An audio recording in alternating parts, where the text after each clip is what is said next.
Jail जाकर body बनाई, दांतों से मोड़ देता था सलाखें। वीर महान और द ग्रेट खलीब इसके सामने कुछ नहीं। मनोहर एच, जिसका नाम सुनकर मच जाता था तहलका। कभी द ग्रेट खली ने पूरी दुनिया में भारत का तहलका मचाया था। रिंग के मैदान में खली जब उतरते थे, कई पहलवान तो लड़ने से पहले कुश्ती छोड़कर चले जाते थे। इस वक्त अब दुनिया भर में भारत का शेर रिंकू सिंह उर्फ वीर महान का डंका बज रहा है। लोग कहते हैं कि ये तो खली से भी ज्यादा खतरनाक है, लेकिन जानकर आपको हैरानी होगी कि भारत का एक ऐसा बॉडी बिल्डर है जिसके सामने द ग्रेट खली और वीर महान भी कुछ नहीं है। इसे भारत के सभी पहलवान अपना गुरु मानते हैं। ये पहलवान इतना ज्यादा खतरनाक है कि अपने दांतों से सलाखों को मोड़ देता है। तलवार की नोक पर स्टंट करता था। कहते एक बार स्टंट के दौरान ही तलवार गले से चीरती हुई निकल गई थी, लेकिन मौत नहीं हुई।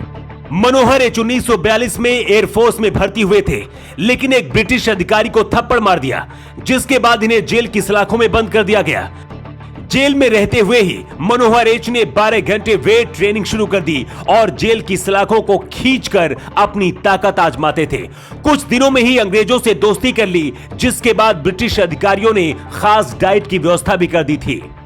जेल के अंदर अच्छा व्यवहार होने की वजह से करीब 2 साल बाद इन्हें रिहा कर दिया गया था। मनोहर एच 1913 में कोमिला जिले के पुटिया गांव में पैदा हुए थे।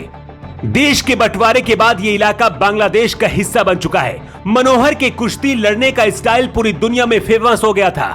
कहते हैं उस दौर में इनकी बॉडी को देखकर बॉडी बिल्डर बनने का नया ट्रेंड शुरू हो गया था। हमारे देश में आज बहुत सारे रेसलर हैं जो भारत का नाम रोशन कर रहे हैं।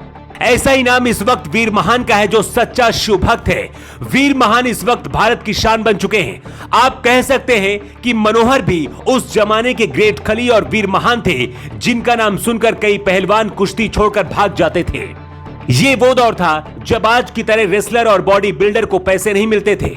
मनोहर के पिता बीमार थे, पैसों की कमी थी, तब उन्होंने पैसों के लिए स्टंट करना शुरू किया था। अपने शरीर को तलवार की नोक पर बैलेंस करते थे। एक बार स्टंट दिखाते समय चूक हो गई और उनकी गर्दन पर तलवार का कट लग गया था, लेकिन जान बच गई।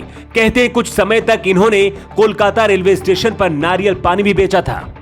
कहा जाता है अगर उस दिन अंग्रेज अधिकारी इन्हें जेल नहीं भेजता तो शायद ये इतने महान बॉडी बिल्डर नहीं बन पाते। लेकिन जेल के अंदर ऐसा जुनून सवार हुआ इन पर कि पूरी दुनिया में तहलका मचा दिया। मनोहर एच ने ही भारत के अंदर एक नई क्रांति ला दी। इसके बाद तो हर जवान अपनी बॉडी बनाने का सपना देखने लगा। ग्रेट खली और वीर महान जैसे फाइटर और रेसलर मनोहर एच को अपना गुरु मानते हैं। 2003 में इन्होंने अपनी आखिरी कुश्ती लड़ी थी और 103 साल की उम्र में 2016 में महान पहलवान मनोहर एच की मौत हो गई। मनोहर एच की ये स्टोरी आपको कैसी लगी? आप अपना जवाब कमेंट बॉक्स पर देकर जरूर बताएं। Bureau report.